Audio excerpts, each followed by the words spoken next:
हम आ गए और जो बाबूजी की प्रॉपर्टी वाला काम था वो भी फाइनल हो गया। भगवान का लाख लाख शुक्र है कि इन 8 महीनों में ये प्रॉपर्टी का काम निपट गया, वरना बार बार शहर से गांव के चक्कर लगते। इसी बात पर माँ, हम आपको एक खुशखबरी देना चाहते हैं। भैया और मैं अपने पसंद की एक गांव की लड़की शादी के लिए ढूंढ ली है और हम उसी से शादी करेंगे। क्या तुम्हारा दिमाग तो ठीक है? यहाँ मैं सोच रही हूँ कि अपने पसंद की बहू लाकर अपने बेटों की शादी करूँ और तुमने अपने पसंद की लड़की ढूंढ ली और तुम्हें पूरे संसार में सिर्फ गांव की लड़कियाँ पसंद आई। अरे तुम विदेश की लड़की ले आते, किसी शहरी को ले आते, लेकिन गांव की लड़कियाँ वो एक नंबर की जाहिल गवार और मिट्टी गोबर में रहने वाली लड़की होती हैं। प्लीज माँ, आप ऐसी बात मत बोलिए। आपको कुछ पता नहीं है और हमने जो लड़की ढूंढी है वो बहुत ज्यादा संस्कारी है। इस बात को तो पापा भी मानेंगे। वो बिल्कुल इस घर को संभालने वाली, अच्छा खाना पकाने वाली है। और दूसरी बात ये है माँ कि दोनों बहनें हैं जैसे हम दोनों भाई हैं। अगर ऐसा है तो फिर तो अच्छी बात है। मुझे अपने बेटों की पसंद पर भरोसा है। अरे क्या मुझे अपने बेटों की पसंद पर भरोसा है बोल रहे हो? मुझे नहीं पसंद गांव की गवार अपने बेटे के लिए। माँ, वो गवार नहीं है, 12th पढ़ी लिखी है, दोनों बहनें। पर ये हमारा फाइनल डिसीजन है, हम शादी करेंगे। हे भगवान, मैंने तुम दोनों को प्रॉपर्टी के काम से भेजा था या नैन मटक्का करने के लिए नहीं। अब जब इतना सोच ही लिया तो मेरे बोलने की क्या ही जरूरत है। लेकिन जयदेव जी, मैं बता रही हूँ, इन दोनों ने अपनी मर्जी चला ली, लेकिन इस घर की बाकी की 3 बहुएं सास की पसंद की आएगी, यानी कि मेरी। अगले ही महीने मेरी तीनों बहुएं आएंगी, वो भी शहर की, जिनका पहनावा भी अच्छा होगा। ये बात मीनाक्षी का छोटा बेटा शेखर सुन लेता है। नहीं माँ नहीं, मैं अगले महीने शादी नहीं कर सकता। अभी तो मैं अपने पैरों पर खड़ा नहीं हो पाया हूँ। अभी मुझे अपना बिजनेस बिल्ड करना है। देख रहे हो जयदेव जी, मतलब तू क्या चाहता है? तू अपने बड़े भाइयों की तरह गांव की लड़की लाएगा इस घर में? मेरी पसंद की कोई अहमियत नहीं है ना? अरे भाग्यवान, क्यों तिल मिला रही हो? अभी 2 बेटे की शादी कर लो और ले आओ अपनी पसंद की। आप ठीक कहते हैं, एक काम में देरी कैसी? पापा, हमने लड़की वालों से बात कर ली है, आप भी कर लेना। इसी महीने की लास्ट तारीख में शादी करेंगे। ठीक है।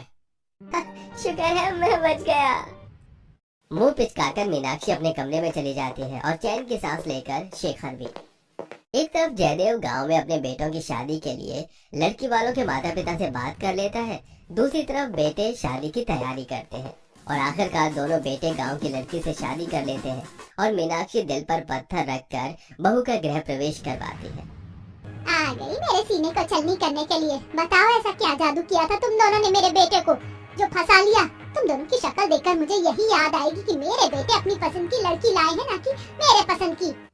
माँ जी, हो सकता है शायद आप इसी बात से नाराज हो, लेकिन माँ जी हमें एक मौका तो दीजिए। हम आपको किसी चीज की शिकायत नहीं होने देंगे।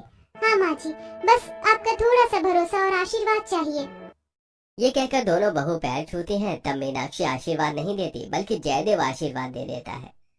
बहू, चिंता मत करो, तुम्हारी सास नारियल की तरह बाहर से सख्त है लेकिन अंदर से नरम भी है, धीरे धीरे मान जाएगी। मीनाक्षी, देखो तुम्हारी दोनों बहू कितनी अच्छी हैं, घूंघट कर रखा है, पैर भी छू रही हैं, और तुम्हें क्या चाहिए? गांव की हैं तो ये सब तो करेंगी ही, लेकिन मैं इन सब चीजों से मान थोड़ी जाऊंगी। तुम्हारा कुछ नहीं हो सकता मीनाक्षी, फिलहाल सब आराम करो।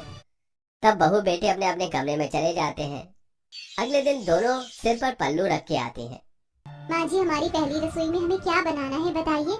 पहली रसोई में मुझे तुमसे अभी कुछ भी नहीं बनवाना। हमारे घर जब नई बहू शादी करके आती तो सबसे पहले पूजा या कीर्तन होता है, तब बहू पहली रसोई करती है। तो तुम कीर्तन और प्रसाद की तैयारी कर लो, बाहर से रिश्तेदार पड़ोसी आने वाले हैं, तो मेरी नाक मत कटवाना, अच्छे से तैयार होकर आना। जी माँ जी। तब मीनाक्षी बाहर वालों को घर आने का न्योता देती है और दोनों बहू प्रसाद और कीर्तन की तैयारी कर लेती हैं। जहाँ माता की चौकी भी लगाई थी, सारी साज सजावट देखकर सास हैरान हो जाती है। मेरे बिना बताए भी इन दोनों ने काफी अच्छी तैयारी कर दी है। वाह मीनाक्षी, ये सारी तैयारी किसने की है? तेरी दोनों नई बहू ने? हाँ, उन्होंने ही की है। फिर सारी औरतें जाकर कीर्तन में बैठ जाती हैं और दोनों बहू कीर्तन के लिए अच्छे से नई नवेली बहू की तरह हरी चूड़ी, कमरबंद, गहने, गजरा ये पहनकर घूंघट में आती हैं और माता रानी की आरती करती हैं। ये देख औरतें तारीफ करती हैं। अरे वाह मीनाक्षी, तेरी दोनों बहू कितनी सुंदर और संस्कारी हैं। देख कितने अच्छे से तैयार होकर आई है और आरती भी कितने अच्छे से गा रही है। आज के जमाने में इतनी संस्कारी बहू मिलना कितना मुश्किल है। वही तो, और देख सारी तैयारी भी बहुओं ने खुद कर दी। वैसे मैंने सुना है मीनाक्षी ये दोनों बहुत तेरी पसंद की नहीं है। बेटे अपनी पसंद की बहू लेकर आए, घर में तुझे बुरा नहीं लगा? और ये बुरा लगने वाली क्या बात है, जब बेटे इतनी अच्छी बहू लाए। मैं जानती हूँ मीनाक्षी भी खुश होगी। हाँ ये तो है, बहू आरती के बाद कीर्तन का भजन गाना शुरू करो। जी आंटी जी। तब एक बहू ढोलक बजाकर गीत गाती है, दूसरी मंजीरा बजाती है। मेरी मैया रानी मिलेंगी कीर्तन में, मेरी मैया रानी मिलेंगी कीर्तन में, मिलेंगी कीर्तन में, मिलेंगी कीर्तन में। घी की जोत जली है मंदिरों में, मन की जोत जगे है कीर्तन में, मेरी मैया रानी मिलेंगी कीर्तन में। बहुत खूब बेटा, बहुत खूब। बेटा तुम तो बहुत अच्छा कीर्तन करती हो, तुम्हें गाना भी आता है, बजाना भी आता है, और छोटी बहू को भी आता है। थू थू थू, तुम दोनों को किसी की नजर ना लगे, और ऐसी बहू मुझे भी मिल जाए तो भाग खुल जाए। वही तो कसम से मीनाक्षी, तेरी दोनों बहू बहुत अच्छी हैं। हाँ वो तो है। कीर्तन में आए लोगों से सविता को दोनों बहुओं की वजह से बहुत तारीफ मिलती है, जिसकी खुशी उसे अंदर ही अंदर होती है, पर बहुओं को जताती नहीं है। फिर प्रसाद लेकर सब चले जाते हैं और दोनों बहू पहली रसोई का खाना भी अच्छे से बना लेती है। बहुत बढ़िया, बहुत अच्छा खाना बनाया है तुमने, मेरे माँ के खाने की याद दिला दी। ये लो तुम दोनों का शगुन। अरे पापा जी इसकी क्या जरूरत है, आपका आशीर्वाद ही बहुत है। माँ जी और खीर लीजिए ना। नहीं बस बहुत है, मेरा पेट भर गया। कल भी अच्छे से तैयार हो जाना, कल तुम दोनों की मुंह दिखाई की रस्म है। जी माँ जी। अगले दिन दोनों बहू मुंह दिखाई की रस्म के लिए पति के साथ अच्छा सा लहंगा खरीद के ले आती हैं और पहनकर सोफे पर बैठ जाती हैं, जहां पड़ोसन और रिश्तेदार उनका घूंघट हटाकर उन्हें अच्छा अच्छा तोहफा देते हैं। बदले में बहू उनके पैर छूती है। वाह मीनाक्षी, तेरी दोनों बहू का पहनावा बहुत अच्छा है, कितनी सुंदर लग रही है लहंगे में, और ब्लाउज भी ऐसा पहना है कि कमर नजर नहीं आ रही। संस्कारी बहू है, तुरंत पैर छू लिया। वैसे कहाँ मिल गई तुझे इतनी संस्कारी बहू? गाँव में है, मुझे नहीं मेरे बेटे को मिली है। अच्छा अच्छा, तभी तो इतनी संस्कारी है, वरना तेरे बारे में तो मैं सब जानती हूँ। तू कभी गांव की बहू घर में नहीं लाती, तू तो शहर की मॉडर्न बहू लाती। हाँ तुझे मेरा टेस्ट पता है, और तू देखना 2 हफ्ते बाद ही मेरे दोनों बेटों की शादी है, और मैंने उनके लिए शहर की लड़की भी पसंद कर ली है। वो इन दोनों से ज्यादा अच्छी होंगी। देखते हैं। वैसे शिवानी बहू, ममता बहू, तुम्हें इन कपड़ों में गर्मी लग रही होगी, जाओ कुछ हल्के कपड़े पहन लो, मुँह दिखाई तो होगी। अब हम चलते हैं। अरे ऐसे कैसी काकी जी, बैठी, हम चाय नाश्ता लेकर आते हैं आप लोगों के लिए। तब दोनों बहू कपड़े बदलकर अच्छे से साड़ी पहनकर सिर पर पल्लू रखकर मेहमानों को चाय नाश्ता करवाती हैं, जिससे मीनाक्षी को और तारीफ सुनने को मिलती है।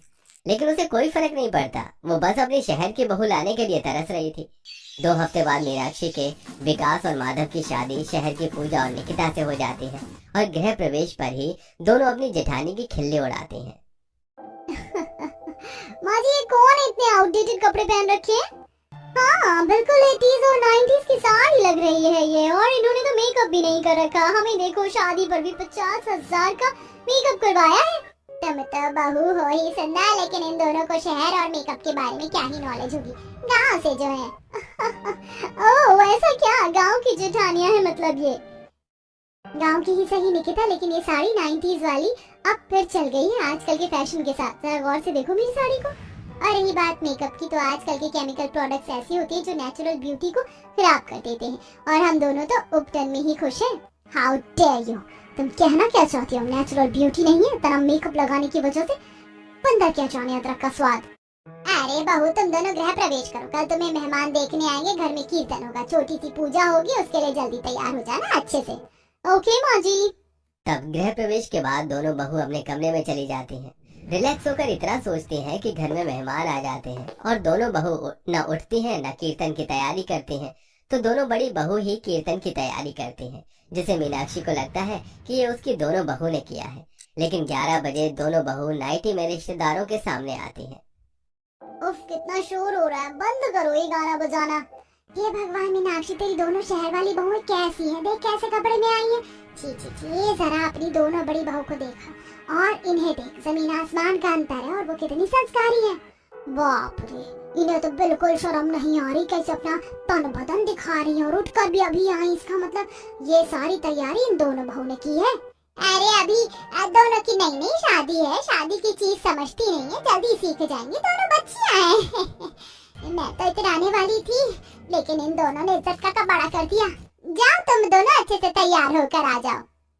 तब दोनों मॉडर्न साड़ी पहनकर आती हैं। कोई नमस्ते नहीं करती और भजन कीर्तन भी नहीं करती, जिस वजह से रिश्तेदार मीनाक्षी को सुनाकर चले जाते हैं और उसकी बदनामी होती है। अच्छा मीनाक्षी, सब चले गए, मैं भी चलती हूँ। वैसे मुझे उम्मीद तो नहीं थी रे, तेरी दोनों शहर वाली बहू ऐसी निकलेंगी। पहले तो नाइटी में आ गई, फिर छोटा छोटा मॉडर्न साड़ी ब्लाउज पहनकर, और सबसे खराब बात, उन्हें माता का एक भी भजन नहीं आता, ना हमारे साथ आदर सत्कार किया। सब कुछ तेरी दोनों बड़ी बहू कर रही थी, जो संस्कारी थी।